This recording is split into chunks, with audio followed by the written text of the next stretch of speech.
Good morning, ladies and gentlemen. I'm meadsyreplays. Welcome back to the channel. Today we are going to take a look at the LANSEN C. Yes, the Swedish tier 8 premium tank, new into the game, for sale today, of course, in crates. So yeah, not good that it is crates, but it is what it is. Now, what is the tank like? Now, I honestly believe the LANSEN is a proper premium tank. It is completely balanced. There's not too much OP things about it. It's just a standard tank that's not great, but it's okay and it can do the job. So it only has 2000 DPM. The reload is 9.26 seconds. The penetration 202 on your AP, 242 on your APCR, and 53 on your HE. Average damage, it is a 320 alpha gun on a medium tank, which is quite nice. 280 on your APCR and 400 on your your HE. Aim time pretty good at 2.8. Dispersion is pretty good at 0.308, and it has 10 degrees of gun depression, and the speed is pretty nice at 55 kilometers per hour. So as I've said, there's not too much special things about the tank. It's not overpowered in any way. It looks pretty good. If I'm honest, the Moose, it's called a Moose, LANSEN C Moose, with the legendary camouflage there. It could do the job. It can do the job. It's just a standard medium, in my opinion, with a sort of the higher alpha gun. 320 alpha, which is pretty nice. The speed is nice. Doesn't have any armor whatsoever. So you do have to bear that in mind, because your DPM is only 2000. So most tanks that you're going to come up against, medium-wise, will have more DPM than you. So you have to bear that in mind when you are sort of using that mobility to get to places pretty quickly. Just make sure you've got cover and support your team, support your other medium tanks, work together, and you should do all right. And that's how I've seen the tank. Like, it's all right. And if I'm honest, like I do keep saying, that is how premium tanks are supposed to be. They're not supposed to be OP or absolutely amazing. They're supposed to be all right. And that's what this tank is. It's an alright tank that can make credits. That is what a premium tank is made for, and that's what a premium tank should be. So is it worth getting? Of course not.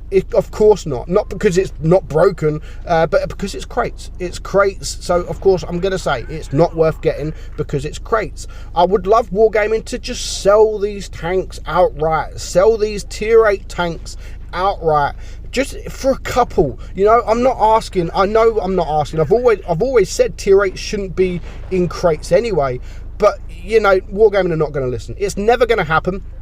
But at least make some tanks. At least make some tanks that are not crates, because right now every single new tank that's coming into the game is crates. At least change it up a bit. You know, if a tier 8 tank comes in crates, the next time it comes for sale for gold, or even just for money, I'd be happy even if it was for sale for money, and then gold.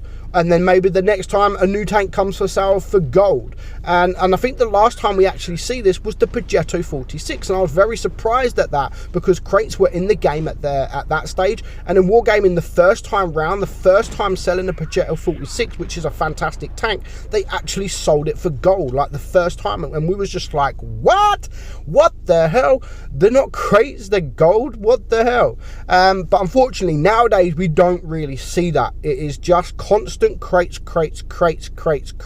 and it's like someone is working on crates. They've got an employee there just working on crates, thinking, what can we put in crates today? Even if it's not a new tank, they find a way of putting something in crates, a lockbox key, or other tanks, other VK. Like, they're selling the VK, or they've just sold the VK for gold, but yet they also have to add it in a crate. Like, do you want to buy it for gold guaranteed, or do you want to buy a crate that could have the tank, or it could have 8,000 gold?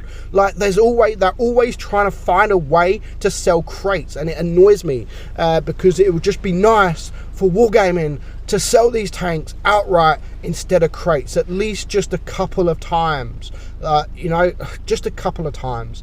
But yeah, the LANSEN C is there. It's an okay tank, not special. We're going to have this game. Actually, we have a pretty decent game this game. So we're now looking at the team. So I always come to this position. I love coming to this position. I run this tank with the rammer, but I would probably recommend running it with calibrated shells just for that extra penetration, because it isn't the best of penetrations. The only reason I run it with the rammer is because 2000 DPM is still pretty low for a medium tank in tier 8, and I don't want to struggle with the DPM even more. So with medium tanks, I always look at DPM over, usually I look at DPM over penetration, because you have the mobility to get around tanks. So if you can't pen them frontally, at least you can try and get around them. And that's why usually it all depends on the situation and what tank it is. And again, it's up to you what you use. You can either use the rammer or calibrated shells. That is up to, it's a personal choice. But that's just what I normally go for. Medium tanks, I usually go for the rammer just to make the DPM even more. And heavy tanks as such, and tank destroyers, I normally go for the calibrated shells, because you don't want to be missing them shots. Tanks with like a Death Star or an E100 or a Jaegeru, something with a long reload, you don't want to be missing your shot or bouncing your shot. So that's why mostly I run that with them with the calibrated shells. But most of the time with medium tanks, I do run the rammer.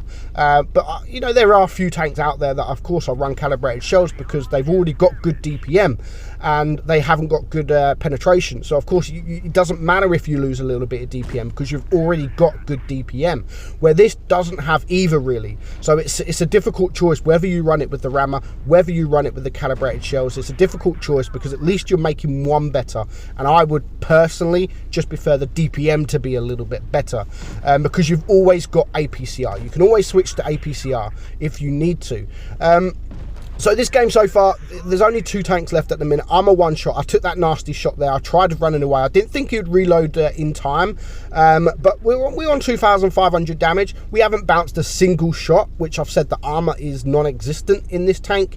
But 2,500, we still got a little bit of damage to go. There's 2 tanks left to go, and we know that one of them is there, that is a one shot, and we also have the SP1C, and that's why I've already got my HE loaded. I'm trying to search for him. We now find him in the middle, so I just relocate my positioning, and I do get lucky in getting the first shot. And with the HE shot, we're going to get 412 alpha, not too bad at all, and that just about puts me on 3k damage. So there's just 1 tank left alive. Unfortunately, I do miss this shot. I zoom out, not quite sure why I zoomed out. I don't know what. Why did I zoom out? I don't know. It's just a habit. You zoom out just before you shoot. It's a bad habit of mine that I've done for many years. So you can see we're all like piranhas here now. We're all rushing just to get this last bit of damage on the SP1C, and I come off victorious. I win.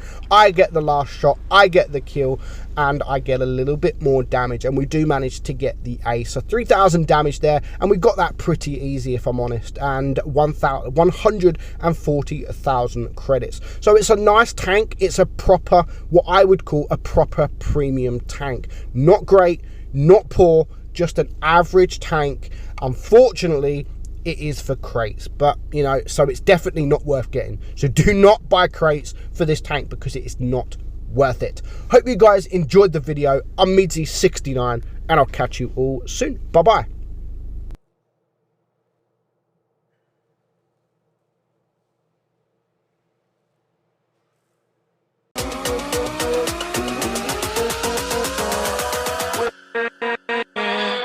With